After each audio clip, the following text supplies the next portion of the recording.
여러분 안녕하십니까? 한양대 공대 교수 출신으로 한양대 대학원장과 교무처장 등을 지낸 맹주성 명예교수가 한동훈 국민의힘 비상대책위원장의 행태를 통렬하게 비판했습니다.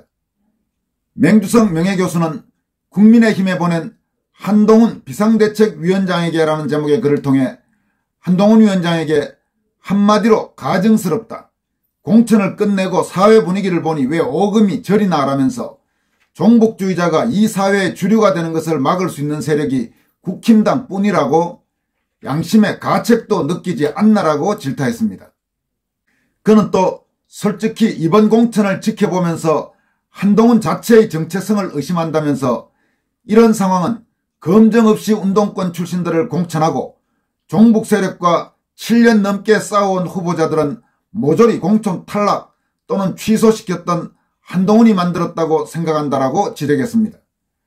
맹주성 한양대 공대 명예교수는 이 대학 공대 출신인 임종석 전 청와대 비서실장의 대학 시절 교수입니다. 임종석의 권력이 하늘을 찌르던 문재인 정권 초기 당시 청와대 비서실장이던 임종석을 비롯한 극좌 주사파 운동권 출신들의 과거와 현재를 신랄하게 비판하는 것을 용기 있게 발표해서 아는 이들 사이에서는 큰 화제가 됐던 학자입니다. 그는 또 지난 2020년 4.15 총선 이후에는 공학적 지식을 바탕으로 선거부정 의혹 진상규명과 책임자 처벌 촉구운동에도 적극 참여하기도 해서 선거정의 실현을 촉구하는 애국시민들 사이에서는 상당히 널리 알려진 인사입니다. 그런 맹주성 명예교수가 국힘에 보낸 한동훈 비상대책위원장에게라는 제목의 글을 소개해드리도록 하겠습니다. 결론부터 말하겠다. 한마디로 가증스럽구나. 공천을 끝내고 사회 분위기를 보니 왜 오금이 저리냐. 종북주의자가 이 사회의 주류가 되는 것을 막을 수 있는 세력이 국힘당 뿐이라고 양심의 가책도 느끼지 않냐. 1992학번 이 시대는 전대엽 주사파에서 한총련 주사파로 넘어가는 과도기 성격이었다.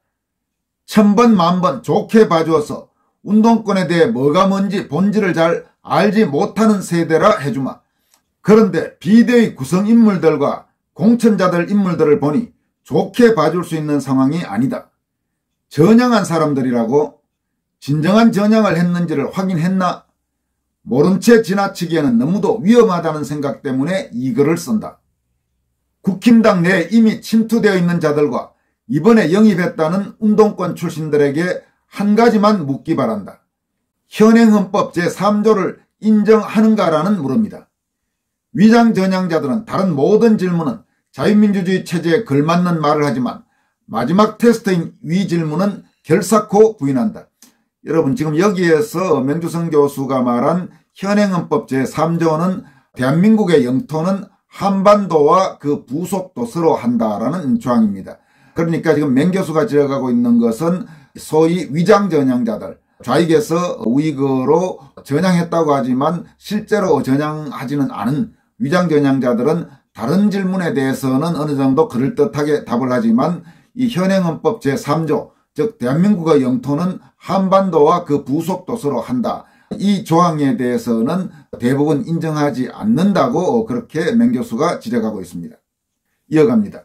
솔직히 이번 공천을 지켜보면서 한동훈 자체의 정체성을 의심한다. 내가 한동훈에게 위 질문을 하고 싶은 심정이다. 이런 상황은 누가 만들었나? 나는 한동훈이라 생각한다. 검증 없이 운동권 출신들을 공천했을 뿐만 아니라 종북 세력과 7년 넘게 싸워온 후보자들은 모조리 공천 탈락 또는 취소시키지 않았더냐. 그런데 심상치 않은 사회 분위기가 되니까 이제 와서 비겁하게 국힘이 종북 세력을 막아야 하니 도와달라고? 좋다, 약속하라. 첫째, 소위 전향했다는 운동권 출신들 검증 후 당장 모조리 출당시켜라. 둘째, 종북주의자들과 지금까지 치열하게 싸워온 후보들 모두 전략공천 당장 시켜라. 머리가 좋다고? 앞뒤가 맞지 않는 말과 행동을 하는데 머리가 지나치게 좋은 것인가? 나의 눈에는 오만방자일 뿐이다. 이렇게 지적했습니다. 맹주성 명예교수는 이 글에 이어 또 점입가경이란 제목으로 다음과 같은 내용의 글도 공개했습니다. 야당은 야당대로, 여당은 여당대로 총선을 앞두고 대한민국의 정체성을 뒤집기 위한 경쟁하고 있는 듯하다. 야당은 척결의 대상이니 논의할 가치조차 없지만 여당의 행보는 비난받아 마땅하다. 척결의 대상이 이 사회의 주류가 되는 것을 막아야 한다는 논리는 당연히 환영받아야 한다. 그런데 왜 비난의 대상이 되어야 하나? 이번 여당 공천된 인물들이 과연 척결의 대상들과 싸울 수 있는 후보들인가? 오히려 그들의 반국가적 행보와 맥락을 같이 하는 후보들인가 라는 의구심을 주기 때문이다. 더욱이 소위 우파라는 사람들 중 다수는 여당 비판은 적전분열이라 말한다. 운동권을 모르면 그렇게 말할 수 있다. 현재 적은 누구인가? 야당인가? 맞다. 그러나 왜 야당인가에 대해 생각해 본 일이 있나? 야당의 구성 요소들이 체제 전복을 시키려는 자들이기 때문이다. 주사파들. 분열이라는 표현은 여당이 확실하게 척결하기 위한 싸움의 자세가 갖추어진 인물들로 구성되었을 때나 가능한 것 아닌가? 여당 구성 요소가 실제로 그런가? 현실적으로 분열이라는 용어는 1차원적인 단순사고라고 생각한다. 여기서 말하고자 하는 핵심은 여당과 용산의 충돌 등 충돌과 충돌의 질이 아니다. 총선에서 가장 우려되는 사항이 뭐였는지 모두 잊었나? 부정선거. 나는 환경에 따라 핵심을 잊어가는 우리 자신을 질타하는 것이다. 여야가 각자 승리를 위해 무슨 짓을 해도 선거 부정 하나로 결과를 보장할 수 없는 현실 아닌가? 우리는 왜 정치인들의 장단에 흡수되어야 하는가? 이 부분을 한탄한다. 이렇게 맹주성 한양대 명예교수가 현 상황들과 관련해서 밝혔습니다. 다음으로 살펴볼 소식은 황상무 시민사회수석이 사퇴했다는 내용입니다. 윤석열 대통령이 황상무 대통령실 시민사회수석 비서관의 사의를 수용했다고 대통령실 대변인실이 발표했습니다. 지난 14일 MBC를 포함한 대통령실 출입기자들과 오찬 자리에서 1980년대 언론인 회칼 테러 사건과 5.18 배후 의혹 등을 언급한 사실이 알려지면서 논란에 휩싸인 지 엿새 만입니다.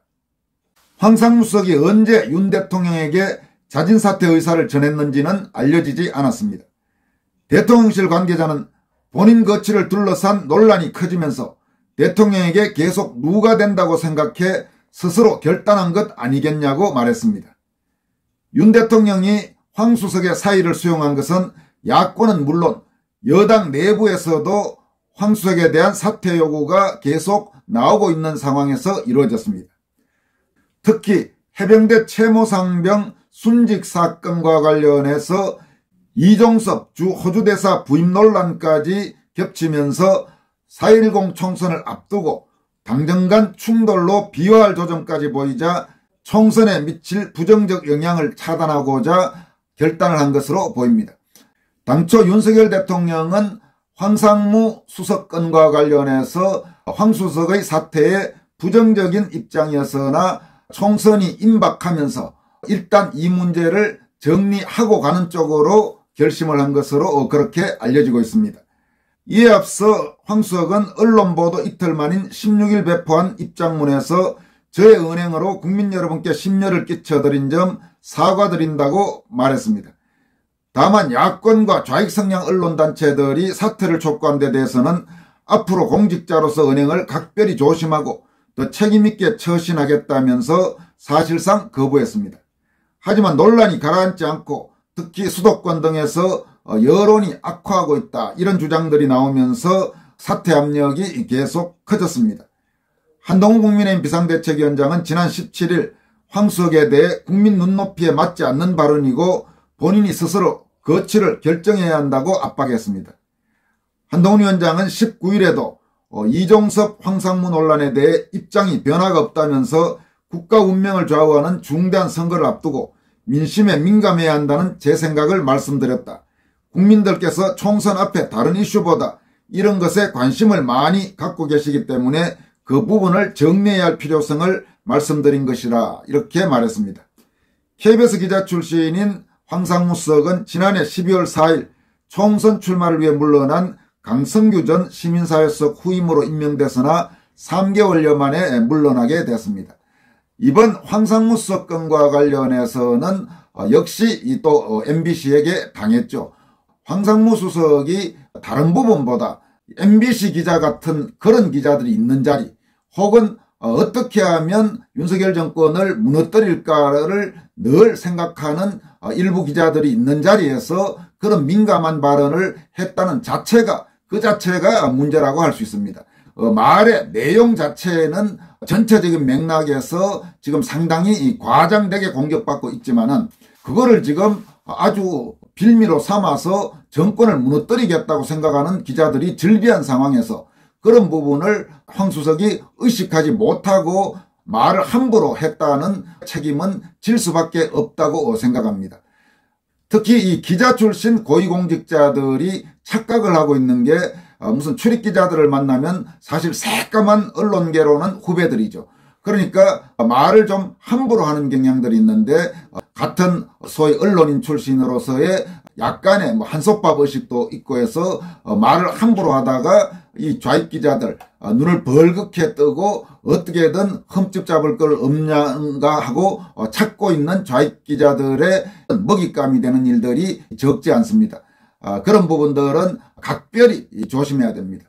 특히 지금과 같은 한국의 좌경화된 언론 풍토에서 우파 혹은 비좌파 성향 공직자들은 기자들을 만날 때, 더구나 좌익 성향 기자들을 만날 때는 말을 항상 조심하고 그런 기자들을 일정 부분 거리를 두고 경계하면서 자신의 말이 완전히 등에 칼을 꽂는 식으로 돌아올 수 있다는 점을 아주 잘 인식하고 처신할 필요가 있습니다. 여기까지 하겠습니다. 고맙습니다.